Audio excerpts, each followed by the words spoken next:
사도행전 28장 16절부터 31절 끝절까지 우리 교독하시겠습니다.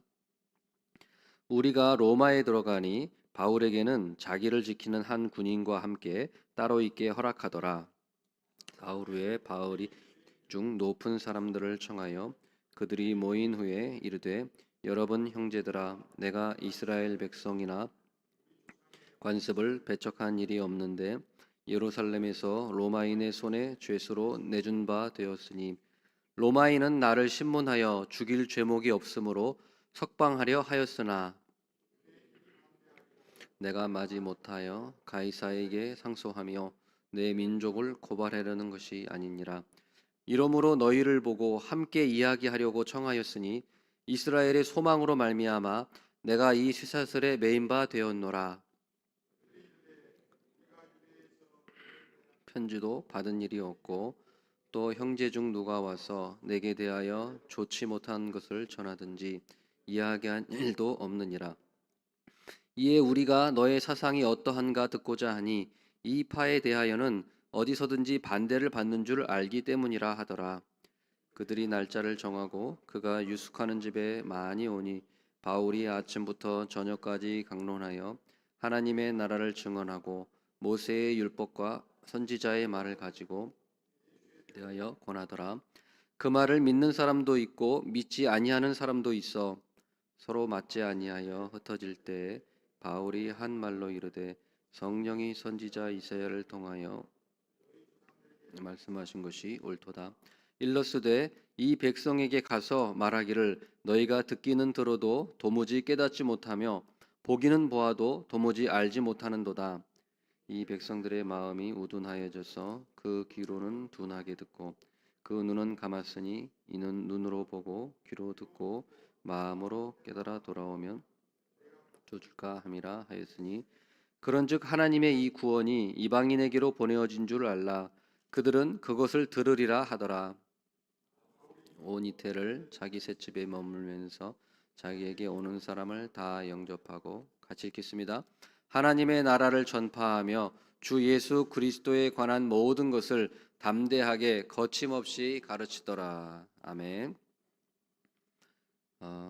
그리스 문학에 그 제일 처음 쓰여진 그 작품으로 알려진 것이 그 호메로스가 쓴 일리아스와 오디세이아라고 하는 작품입니다. 이 일리아스와 오디세이아라고 하는 이 작품은 이 그리스 연합, 그러니까 아테네와 스파르타 또 고린도에 있는 그 여러 도시 국가들이 연합해서 그 트로이에 있는 그 아나톨리아 반도에 있는 그 트로이라고 하는 그 성과 싸우는 것입니다.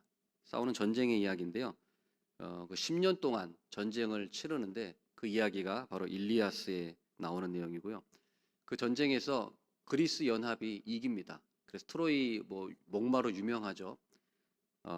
그래서 트로이를 멸망시키고 이제 고향인 그리스로 돌아오는 과정이 이제 오디세이아에 그려져 있습니다. 그런데 그 돌아오는 과정이 10년이 걸립니다. 원래 그렇게 걸리지 않죠. 몇 달이면 올 수 있는 거를 이제 10년 동안이나 이제 그 헤매게 되는 것입니다. 그것이 오디세이아라고 하는 작품의 내용인데, 주인공이 이제 오디세우스죠. 오디세우스 일행이 트로이를 멸망시키고 이제 자기 고향으로 돌아가는데, 돌아가는 과정에서 한 섬에 들르게 됩니다. 그 섬에 그런데 이제 퀴클롭스라고 하는 거인족이 이제 살았던 것이죠. 그런데 그 거인족과 싸우다가 오디세이아가 그 퀴클로스가 외눈박인데 그 눈을 창으로 찔러서 죽입니다. 그런데 그래서 그 섬을 탈출하죠. 그런데 그 퀴클로스라고 하는 그 외눈박이 거인이 그 바다의 신이라고 하는 그 포세이돈의 그 아들이었어요. 네. 그래서 그 자기 아들이 죽었으니까 포세이돈이 얼마나 화가 났겠습니까? 그래서 그 포세이돈이 그때부터 이제 오디세우스 일행을 고향에 돌아가지 못하도록 풍랑을 일으키고 여러 가지 이제 방해를 해서 괴롭힙니다. 그래서 금방 갈 수 있는 거를 이제 10년 동안이나 헤매다가 어쨌든 결국에는 그런 모든 역경을 다 물리치고 이제 고향으로 돌아가서 거기서 이제 성공적인 삶을 살게 된다 하는 것이 그 일리아스와 오디세이아의 내용입니다. 그런데 그 그리스 문학의 그 교훈은 무엇인가 하면은 그런 그 바다의 신 포세이돈, 사실은 그 당시에 그리스 로마 시대에 제일 무서워하는 신이 그 바다의 신 포세이돈이거든요. 포악하기로 유명하고. 그런데 그 포세이돈의 그런 방해 공작 또는 저주, 그런 것에도 불구하고 인간의 지혜와 용기로 그 무시무시한 그 포세이돈이라고 하는 그 신을 이겼다는 거죠. 예, 한마디로. 그래서 인간의 모험심과 용기, 지혜를 찬양하는 내용이 바로 이 일리아스와 오디세이아의 교훈이라고 할 수 있습니다. 마치 그 그리스 문학의 그 그리스인들이 인간을 높이고 인간을 탄미하고 찬양했던 그거와 일맥상통한 거죠. 어, 그런데 사도행전의 내용은 어떤가?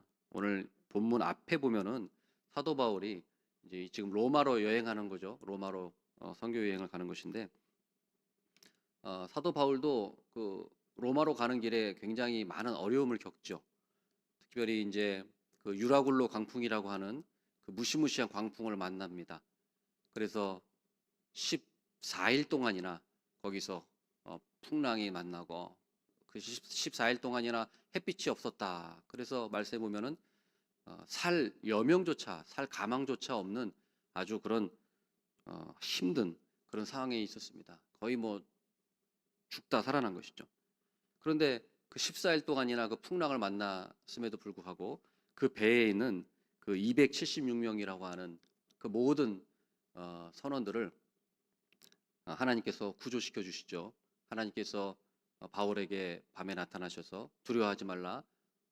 내가 너를 지켜주고 너는 가이사 앞에 서야 할 것이다. 그리고 하나님께서 너와 함께 항해하는 이 자들을 다 내게 주셨으니 안심하라. 이런 말씀을 바울에게 해주십니다.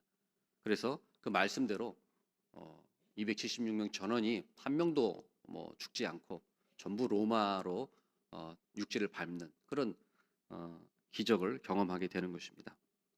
그래서 풍랑을 만나고 여러 가지 고난을 경험하는 것은 일리아스 오디세이아나 사도행전의 사도 바울이나 비슷하지만은 그 내용은 그 교훈은 다릅니다.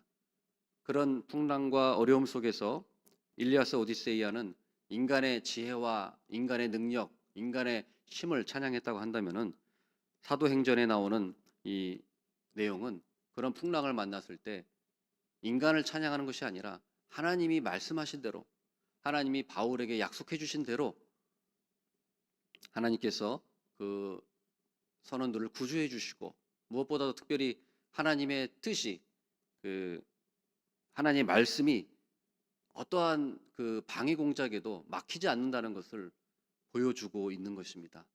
그래서 이 인간의 역사, 뭐 세계 역사, 모든 역사는 하나님의 말씀이 막히지 않고 하나님의 나라가 그 누구도 그 하나님의 나라와 하나님의 말씀을 막을 수 없다는 것을 보여주는 것입니다. 그래서 오늘 사도행전 마지막에도 보면은 바울이 온 이태를 자기 셋집에 머물면서 자기에게 오는 사람을 다 영접하고 하나님의 나라를 전파하며 주 예수 그리스도에 관한 모든 것을 담대하게 거침없이 가르치더라라는 말씀으로 끝을 맺습니다. 이것이 무엇입니까? 하나님의 말씀, 하나님의 나라는 그 누구도 막을 수가 없다는 것입니다. 지금도 마찬가지입니다. 하나님의 나라와 하나님의 말씀은 지금 역사 속에서 끊임없이 전파되고 있고 확장되고 있고 방해 공작이 있지만 그 누구도 막을 수 없다는 사실이 지금도 역사 속에서 진행되고 있다는 사실을 믿으시기를 바라겠습니다. 그래서 바울이 로마에 도착해서 바울은 비록 지금 뭐 죄인의 신분 또 신문을 받으러 가는 재판 받으러 가는 그런 피고의 신분으로 가지만은 이 오늘 말씀을 읽어보면은 바울이 죄수이거나 피고이거나 하는 그런 모습이 아니라 당당하게 선교 여행을 가는 선교사의 모습으로 비춰집니다. 그래서 로마에 도착하면은 거기서 셋집에 머물면서, 감옥에 머무는 것이 아니고 셋집이라고 하는 곳에 머물면서 모든 손님들을 다 만날 수 있고 영접할 수 있고 거기서 복음을 전했고, 또 2년 동안이나 그 복음을 자유롭게 모든 만나는 그 바울을 만나러 오는 모든 사람들에게 복음을 전했다라고 하는 것입니다. 그래서 바울은 거침없이 이 로마에 압송되면서도 마치 그 선교 여행처럼 하나님의 말씀, 하나님의 나라를 전파하고 또 바울의 입술을 통해서 전파되었다는 사실입니다. 그 바울은 이 자기를 찾아오는 손님들에게 무엇을 전했는가? 23절에 보면은 하나님의 나라와 예수 그리스도를 전했다고 나옵니다. 바울이 전한 것은 결국에는 두 가지죠. 하나님의 나라 그리고 예수 그리스도. 유대인들에게 말하는 것입니다. 당신들이 기다리고 있는 그 하나님의 나라가 당신들이 지금 기다리고 있지 않습니까? 그 하나님의 나라가 어떻게 그 나라를 소유할 수 있고 그 하나님의 나라에 어떻게 들어갈 수 있습니까? 바로 그 열쇠는 예수 그리스도밖에 없습니다. 라는 것입니다. 당신들이 생각하듯이 율법을 지켜서 하나님의 나라에 들어가는 것이 아닙니다. 하나님이 보내신 독생자 예수 그리스도를 믿는 것이 유일한, 우리가 하나님의 나라의 백성이 되고 하나님의 나라에 들어가는 유일한 길입니다. 라고 하는 것을 바울이 강론했던 것입니다. 하나님의 나라와 예수 그리스도를 우리가 뗄래야 뗄 수가 없습니다. 하나님의 나라는 이거고 예수님은 이거고, 이것이 아니라 우리가 예수 그리스도를 믿을 때 하나님의 나라가 우리 가운데 임하는 것입니다. 예수님께서도 귀신을 쫓아내고 여러 가지 기적을 베푸심으로써 그걸 보고 있느냐, 이 기적들을 보고 있느냐, 그것이 바로 이미 하나님의 나라가 너희들에게 임하였다는 것을 보여주는 증거니라라고 예수님께서 말씀해 주셨습니다. 우리가 하나님의 나라가 어떻게 우리 마음 가운데 임하는가? 우리의 애씀과 노력이 아니라 예수 그리스도, 하나님이 보내신 자 예수 그리스도를 우리가 인정하는 겁니다. 예수 그리스도가 하나님이 보내신 메시아요, 대제사장이요, 그리고 구원자요, 오직 그분만을 우리 믿음으로 우리 모든 죄가 사함받고 우리 죄가 용서받고 우리가 무죄한 자가 되어서 하나님의 의를, 예수 그리스도의 의를 덧입어서 우리가 하나님의 나라의 백성이 된다는 것입니다. 우리가 예수 그리스도를 통하지 않고서는 하나님의 나라에 들어갈 수가 없습니다. 율법을 지킴으로는 우리가 구원을 받을 수가 없고 하나님의 자녀가 될 수 없습니다. 당신들 유대인들이 기다리고 있는 그 메시아가 바로 이 예수님입니다 라고 말씀해 주고 있는 것이죠. 그리고 당신이 지키고 있는 그 제사들, 그 복잡한 제사들이 다 뭡니까? 바로 그 대속의 원리, 또 죄의 전가의 원리를 가르쳐 주는 것인데, 그것이 바로 우리가 예수 그리스도를 통해서 대속받으며 우리의 죄가 전가되고 예수 그리스도의 의가 우리에게 전가된다는 것을 가르쳐 주기 위해서 당신들이 제사를 지금 지내고 있는 것입니다. 제사가 지금 지내고 있지만 예수 그리스도가 오심으로 그 제사들은 폐해졌고 이제 영원한 대제사장 예수 그리스도, 우리 십자가 대속밖에 없습니다 라고 하는 것을 유대인들에게 전하는 것입니다. 그 예수 그리스도, 그 교리를 믿을 때 하나님의 나라가 임합니다 라고 하는 것을 바울이 말씀해 주고 있습니다. 그래서 그것들은 히브리서에 잘 얘기해 주고 있죠. 아마 바울이 그 히브리서에 나오는 내용들을 아마 여기서 강론하지 않았을까, 그런 생각을 하게 됩니다. 그래서 제사제도가 뭐냐, 피 흘림이 없으면 죄 사함이 없다는 그 공식을 유대인들에게 가르쳐 주기 위해서, 우리 죄가 사해지기 위해서는 예수 그리스도의 피의 공로가 없이는 죄 사함이 없다는 것을 분명히 가르쳐 주기 위해서 당신들이 그렇게 몇천 년 동안 우리 조상들이 제사를 반복해서 지낸 것입니다. 우리 예수 그리스도가 진정한 대제사장이요, 멜기세덱의 반차를 따르는 그 영원한 대제사장입니다 라는 것을 가르쳐 주고 있는 것입니다. 그리고 당신들이, 유대인들이 기다리고 있던 그 선지자, 당신들이 선지자를 지금 선지자들이 예언한 그 구세주를 대망하고 소망하고 있는데, 예수님이 바로 그 우리 과거의 선지자들이 약속했던 그 메시아가 바로 예수 그리스도입니다. 다윗의 후손으로, 아브라함의 후손으로 오실 것을 우리 선지자들이 예언했지 않습니까? 바울은 항상 그 얘기를 했습니다. 사도행전 13장에도 비시디아 안디옥에서 바울이 전한 것은 그것입니다. 당신들이 기다리고 있는 그 아브라함의 후손, 다윗의 후손, 그분을 보내주셨습니다. 그분이 바로 예수 그리스도셨습니다. 라는 것을 바울은 어디 가든지 그 복음을 전했습니다. 그러나 당신들이 그 예수님을 몰라보고 그분을 정죄하고 십자가에 달아 죽였는데 바로 그분이 예수 그리스도입니다. 그걸 전했더니 그게 듣기 싫어서 바리새인들이 그렇게 사도 바울을 죽이려고 했던 거 아니겠습니까? 예수 그리스도를 전했더니 죽이려고 한 것입니다. 복음을 싫어하는 것이죠.